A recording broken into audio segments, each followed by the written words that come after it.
Yeah, where you been? I've been here. What are you doing? I'm doing stuff. My shop is normally not like this. I do a project and then I clean up the shop, and so the shop is usually clean. And having it not is actually one of those things that drives me up the wall. So, what exactly am I doing?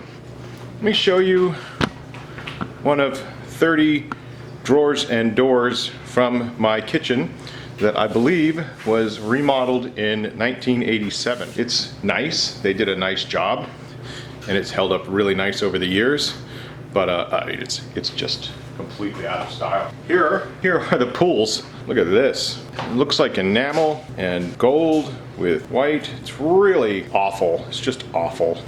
And here are the hinges for the door. We moved into this house 8 years ago. We're the third owners.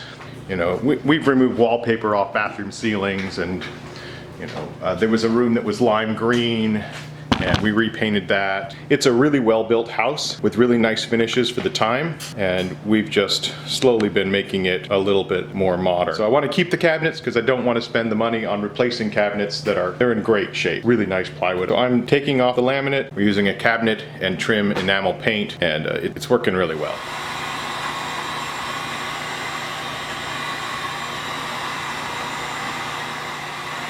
You just kind of have to soften up the glue with a heat gun. I'm running the heat gun at 1100 degrees Fahrenheit. And if there's a part that feels like it's not loosening, you just hold the heat gun over it for a little while. I mean, it's tedious, but it's fairly straightforward.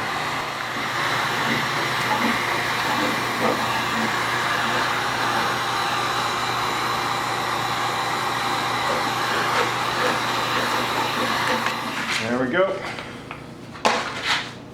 Another one off.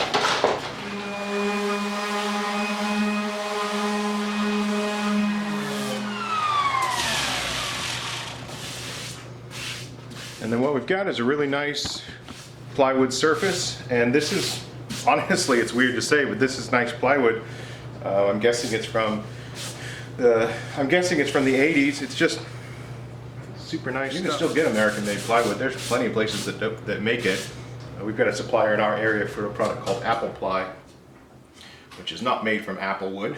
It's made from maple, but it's that, you know, Ma and apple pie kind of thing, just to let you know it's an American-made product, and it's just higher end. It's also expensive.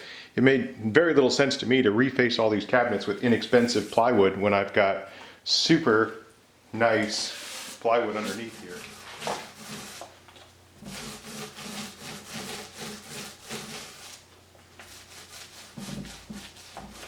And they're taking around 2 coats of paint.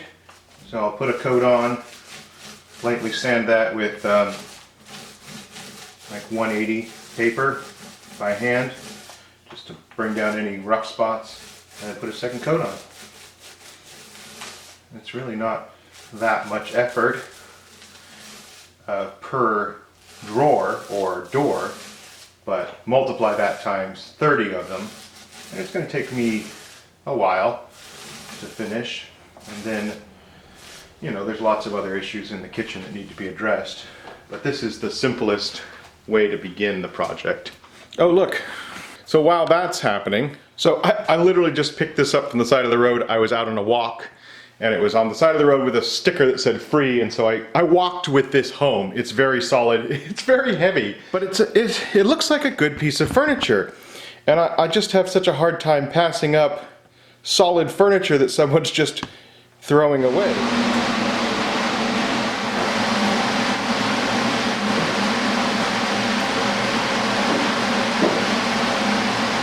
I'm guessing this could be cherry or maple with a cherry stain on it. But yeah, I'm guessing one of those two. But it is definitely lacquer. So yeah, let's put a little more effort into it.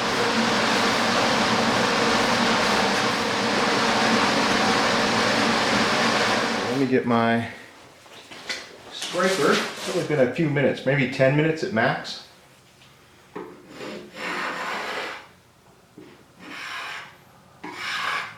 Here we go.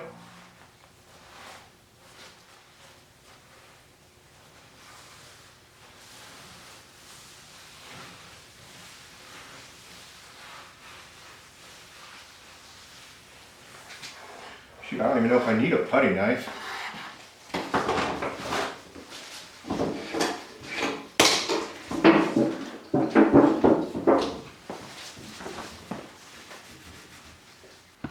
And what else have I been doing? Oh, this is another obsession I've been working on. The Carby, finally got it working again after it destroyed Adam Savage's hammer book thing. I kind of ignored it. Turns out the problem was this thing right here. This is a button that determines the depth of the piece, and apparently it gets clogged up with sawdust under there, and so what happens is the bit jams down into it and then it flexes this whole table, and so by the time it finally registers, it's a good, I don't know, 1/4 of an inch lower than it thinks it is, and so it doesn't know where the top of the piece is, and hence destruction occurs. So I bought a new one to replace it, but I figured I'd try cleaning it first. And so I did. I took the whole thing apart, cleaned out all the sawdust, and it seems to work just fine. If it fails me, I've got this new one here that I bought. I think it was a couple $100, so it wasn't cheap. And anyway, so I've been carving out PCB boards.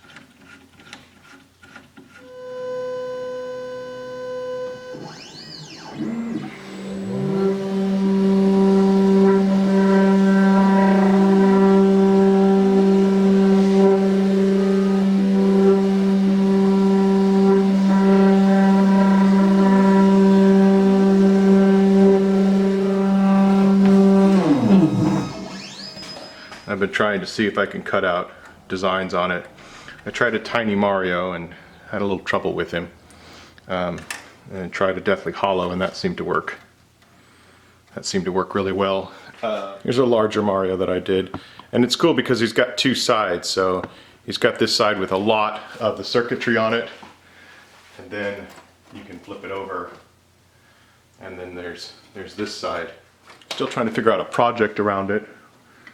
But yeah, I can't decide if I like it better like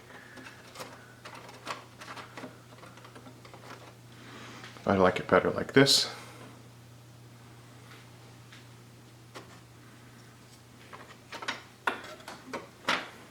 or like that.